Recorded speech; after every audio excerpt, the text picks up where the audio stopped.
I'll show you the top 5 way how you can maximize your Rakuten points earning. So, the first one is to shop through Rakuten's online portal. To earn Rakuten points, make sure to shop through Rakuten's online portal or app. This is where you'll earn cashback or points on your purchases from a wide range of stores. Always check Rakuten's offering before you shop to maximize your rewards.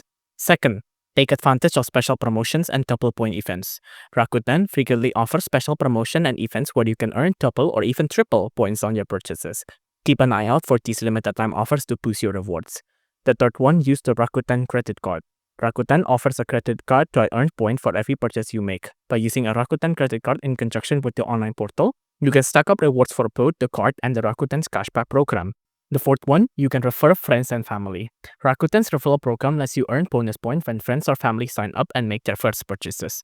This is a great way to earn additional points, especially when sharing benefits with others. The fifth one and the final one, shop at Rakuten's partner retailers. Rakuten partners with thousands of retailers. Some of these stores have a bonus point opportunities or offer higher rewards.